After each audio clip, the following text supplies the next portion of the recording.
and organic and healthy. We'll have the ultimate guide and basic tips to successful green living.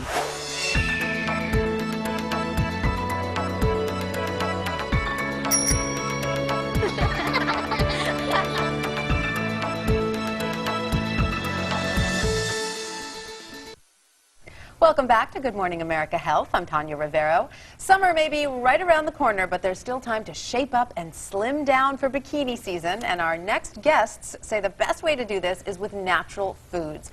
Joining us now to talk us through some tips for slimming down naturally for summer are the co-founders of naturallysavvy.com, Andrea Donsky and Randy Boyer. Andrea, Randy, welcome to the show. It's great to see you guys.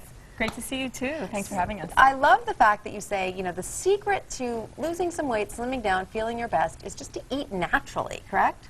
Exactly. That's exactly what it is. You know what? They're healthier for you.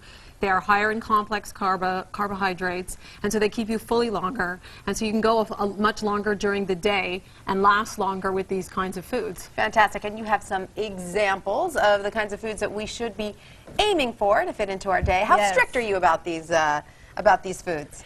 Well, in terms of myself, pretty strict. You're pretty strict. I'm pretty strict. I can tell. You look great. And you too. You. So you both be very strict, yeah. Pretty strict. Some of the things that we really love are, in terms of complex carbohydrates, alternative grains. Okay. Many of us are used to eating whole wheat, whereas we love grains like millet or quinoa. Quinoa has a lot of protein. It actually has the most protein of any grain on the market. So that's why we really love it. It has about 7 grams of protein per serving in this in one box. Quinoa, millet, are there others? There's buckwheat, there's spelt, there's kamut. So those are all great examples of different types of grains that we can try. And do you work those into your cereal in the morning? Do you make, you know, lunch?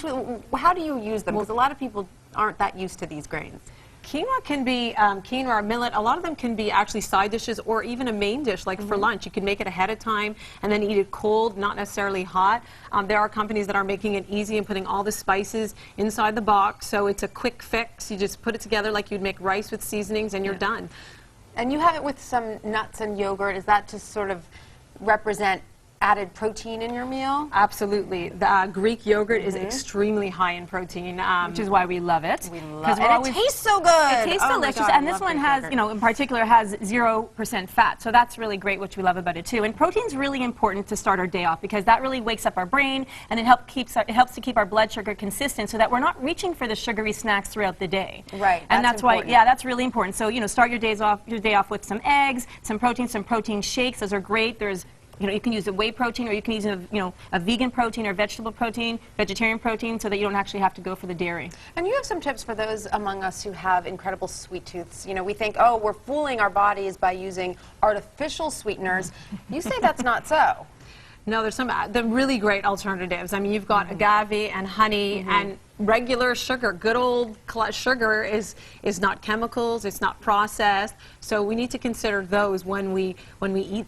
And you can sprinkle those on your morning cereal, in your yogurt if it's plain. Sure, you can even bake with it. I bake with it all the time. I bake with agave all the time. I mean, like anything, it's moderation because it still is a sugar. But what's wrong with, you know, a little aspartame in our coffee? Like, is that really going to make us binge at 4 o'clock? Well, the thing about artificial sweeteners like aspartame or Splenda is that they're chemicals, and we don't want to put chemicals into our body. And they have different effects on our brain. They're actually called excitotoxins or neurotoxins, where they excite our brain and they actually kill brain cells. So we really want to stay away from artificial sweeteners such as that. And what they do is they also trick our bodies into thinking that, you know, it's controlling our blood sugar when it's not, because we taste the sweet on our tongue, but in fact it's going to make us hungrier later on in the day and reach for some other sugary snacks that we wouldn't necessarily eat at that particular moment. We certainly don't want that. We end up eating more in the end. We think that's going to save us calories, but then we end up eating more in the end. So it backfires. Exactly. Now, you have this beautiful plate of fresh, gorgeous, colorful vegetables here. Of course, we know we're supposed to eat more fresh vegetables, right?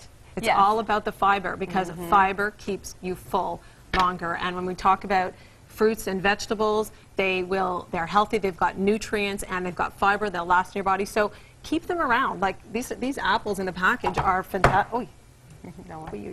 Are fantastic because they're on the go. And what about, you've got this little soy yogurt there. Is that also something that you recommend for a snack? Well, so these, yeah, definitely. It's really great. You can throw it in your purse or a gym bag. But what we love about these types of products is that a lot of people who don't really realize we're trying to slim down for summer, but some of us, after eating certain foods, get, experience bloating and gas. So, which can be a food allergy, for example. Myself, I'm allergic to dairy and to wheat. So what I do is I go for gluten-free products or dairy-free products. So a coconut yogurt or an almond milk or gluten-free grains. These are great alternatives that can actually maybe help us lose a little bit of weight if we don't realize that we have some type of allergy. Did that make a big difference for you? Huge difference for me, and it also made me feel better because after I would eat wheat, my head would get cloudy. I wouldn't feel right. So as soon as I cut them out of my diet, I actually lost quite a bit of weight. So what are some of the more common food allergies that people may not be aware of? You've got wheat, you've got dairy, gluten. Yeah, wheat, dairy, gluten, corn. That's one, soy. Nuts. So if you're feeling those symptoms that you just described, a little cloudy-headed, a little bloated, maybe you should try eliminating experiment. It's amazing what you could just experiment and try and see what feels good for your body. Your body talks to you every day. You just have to listen to your body. Absolutely. Yeah, and maybe eliminate it for a week or so, see if you make a difference, or go 1-2 weeks, and then you can try reintroducing it. And when you reintroduce it and you notice that you're getting those symptoms again, I'd say that, Very, very good advice. And we should probably mention that of all the foods here, you guys work with some of them and not with others, but you've chosen them because you think that they're quality products. Exactly. Right, yeah. And there's lots of varieties of all kinds of products out there to choose from. Now, you've got some high-fiber things here as well. Tell us about that. Well, we love fiber because studies have shown that fiber helps to cut our appetite in half.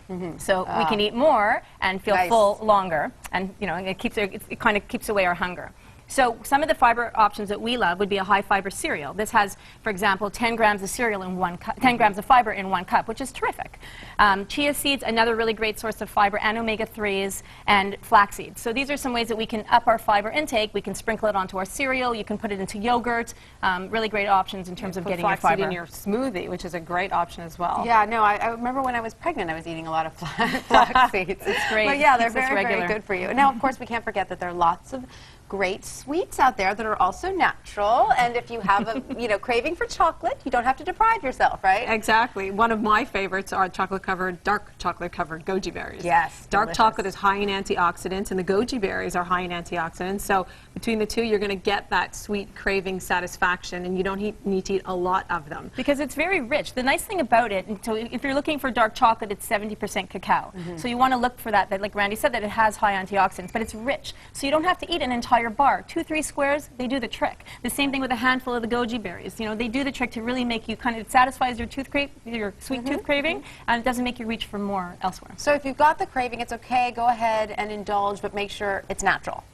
Natural, organic, or preservative-free. What we really go for is, no preservatives, no food coloring, no MSG, none of those chemical added preservatives that help to, wreak havoc on our body in other ways. And keep it in moderation, right? Exactly. You still have to keep it in moderation. You still have to keep it in moderation, right? The sugar is still sugar. You've also have some supplements here. So supplements are a good way of slimming down. You can use those to help us out. There are definitely some great supplements out there. PGX is one supplement that's really become quite popular now, and because it has 4 kinds of different fiber, and it helps stabilize your blood sugar, so you don't get those cravings during the day. And it keeps you fuller longer. Keeps you fuller longer. Yeah, and there's fish oil, which are great for omega-3s. We need 25% of our diet should consist of fats, but good fats, so it's all about the fats that we eat.